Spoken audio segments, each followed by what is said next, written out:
अभी जो स्ट्रिंग का डिस्कशन कर रहे थे उसमें क्या था, string is massless and inextensible. String क्या है, मासलेस है और इनएक्सटेंसिबल है। उसके ऊपर जितने जो पॉइंट्स होंगे उनके बीच में कोई रिलेटिव मोशन होने नहीं वाला। ये एक स्ट्रिंग है। अगर मैं बात करूं यहाँ पे,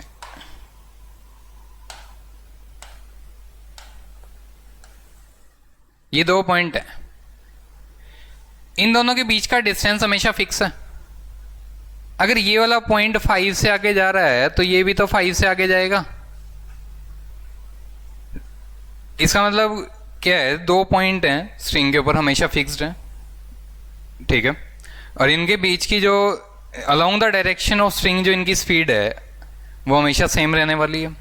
along the direction of string velocity of these two points remains constant. अगर एक स्ट्रिंग मैं इस तरीके से लूं और अगर मैं यहां बोलूं कि ये वाला जो पॉइंट है ये V1 से इधर गया और ये पॉइंट V2 से इधर गया,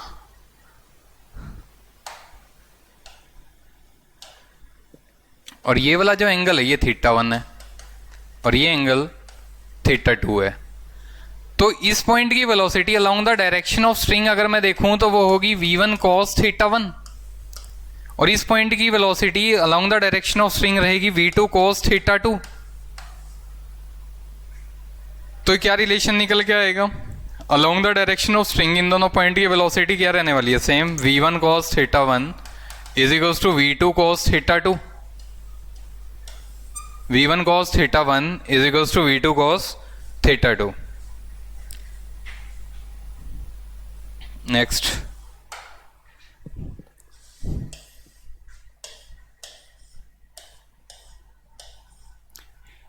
इस ब्लॉक की वेलोसिटी 5 है, इसकी वेलोसिटी निकालनी है तो कितनी आएगी, ये 5 से आगे जा रहा है, इसके सारे पॉइंट 5 से आगे जा रहे हैं तो इसकी वेलोसिटी भी कितनी आएगी, 5, ठीक है। नेक्स्ट,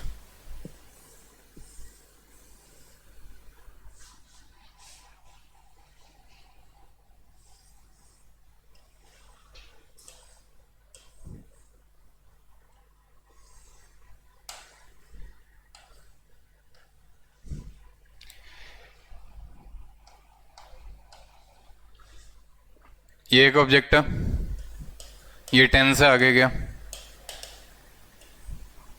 ये ऑब्जेक्ट V से जा रहा है, ये वाला एंगल हुआ 37 डिग्री, ये एंगल कितना हुआ 37 डिग्री। हमें V बताना है कि कितना होगा। देखो ये 10 से आगे जा रहा है, ये स्ट्रिंग के ऊपर हर एक पॉइंट 10 से आगे की तरफ जा रहा होगा, यानी स्ट्रिंग की इस डायरेक्शन की जो स्पीड है वो कितनी रहेगी 10।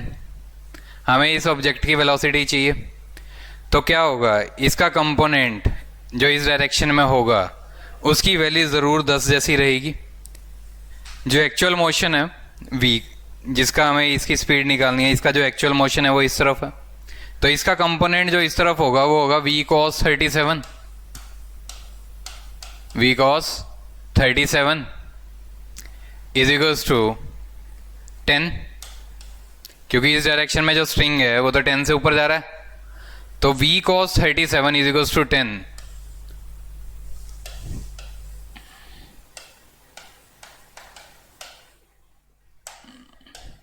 cos 37 इज 4/5, तो V की वैल्यू आ गई 50/4 मीटर पर सेकेंड, 50/4 मीटर पर सेकेंड। आया यहाँ तक, देखो इसे,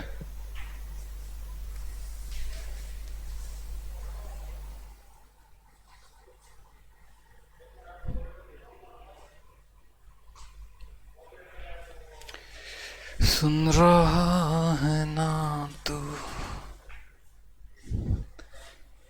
यहाँ तक आ गया। अभी देखो बच्चे, नेक्स्ट क्वेश्चन,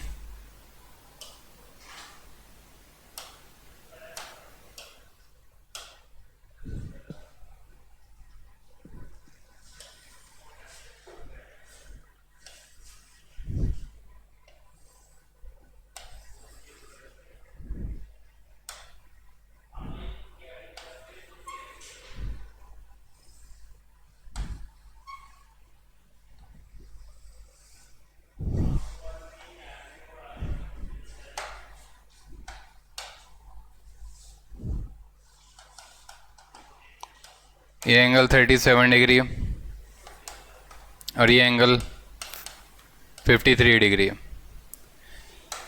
ये 20 मीटर पर सेकेंड से आगे की तरफ गया और ये वाला v से मूव किया। हमें v निकालना है बच्चे कि v की क्या वैल्यू होगी। अभी बताया था component of velocity along the direction of string remains constant.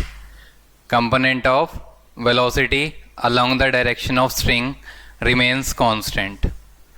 तो क्या रहेगा देखो, अगर ये 20 से आगे गया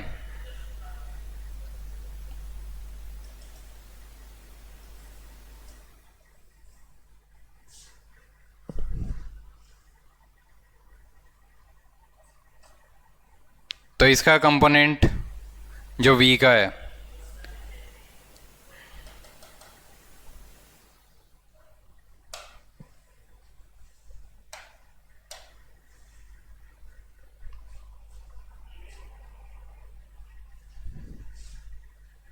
ये एंगल कितना रहने वाला है यहाँ पे 37। तो ये रहेगा इधर से along the direction of string 20 cos 37, 20 cos 37 और इसका जो कंपोनेंट है यहाँ पे v का ये रहने वाला है v cos 53 डिग्री। तो यहाँ पे 20 cos 37 is equals to v cos 53, v cos 53।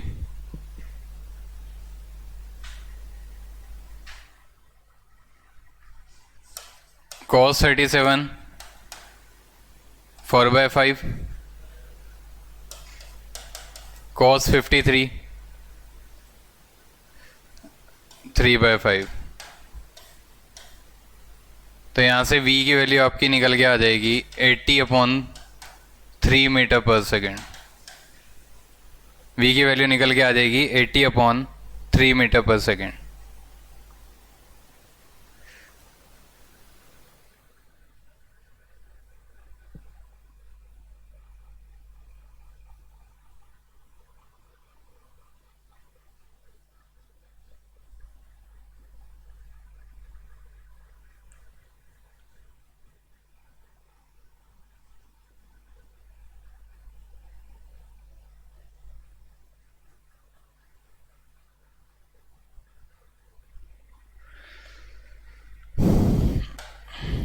देखो एक और क्वेश्चन।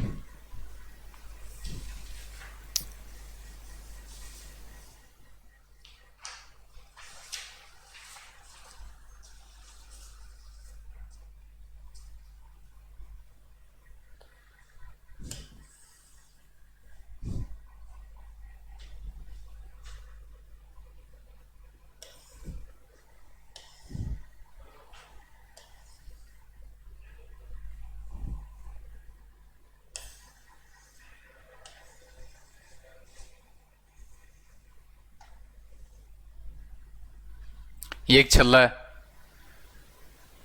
इसकी वेलोसिटी निकालनी है। ये पॉइंट 10 मीटर पर सेकंड से नीचे की तरफ जा रहा है। 10 मीटर पर सेकंड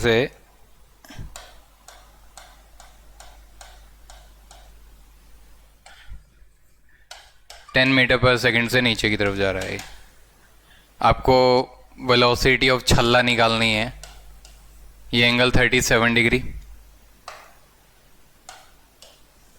तो अगर मैं यहाँ से बात करूँ, ये 10 से नीचे जा रहा, तो इस स्ट्रिंग के ऊपर हर एक पॉइंट की स्पीड कितनी रहने वाली है 10। तो इस v का कंपोनेंट जो along the direction of string है वो कितना होगा v cos 37 degree, v cos 37 degree equals to 10। cos 37 4/5 is equals to 10। तो v की वैल्यू 50/4 मीटर पर सेकेंड। ये स्पीड आ जाएगी। वेलोसिटी ऑफ छल्ला।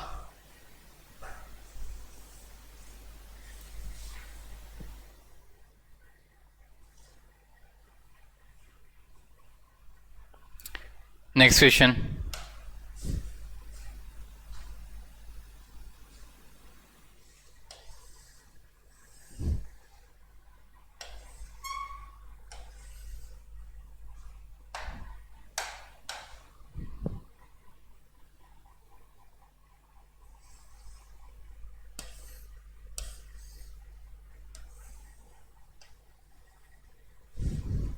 ये एक इंक्लाइंड प्लेन है।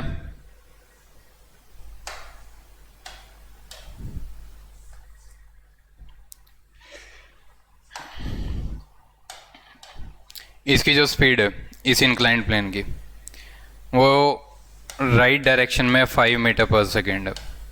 ये आपको गिवन है 5 मीटर पर सेकेंड है। ये एंगल आपको 37 डिग्री का दिया हुआ है। तो आपका क्वेश्चन है वेलोसिटी ऑफ ए। फर्स्ट जो क्वेश्चन है वो है velocity of A as seen from B। velocity of A as seen from, ये B है, as seen from B। अगर ये 5 से आगे जा रहा है तो ये जो पुली है पूरे 5 से आगे जा रही है, ठीक है। ये 5 से आगे जा रही है तो ये कितने से नीचे जा रहा होगा? अगर मैं इसके ऊपर बैठ के देखूं अगर इसके मोशन को, तो ये जितने से आगे जा रहा है उतने से ही नीचे जा रहा होगा, ठीक है। तो velocity of A as seen from B, ये जरूर 5 मीटर पर सेकेंड डाउनवर्ड रहने वाला, 5 से नीचे आता हुआ दिखाई देगा। सेकेंड पार्ट है इसका, velocity of A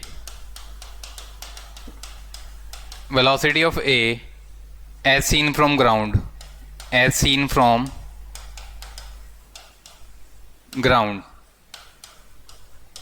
velocity of A as seen from ground।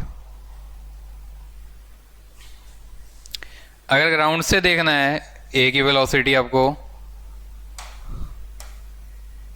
तो वो किस तरीके से रहने वाला है वो देखो। 5 से ही नीचे आ रहा है,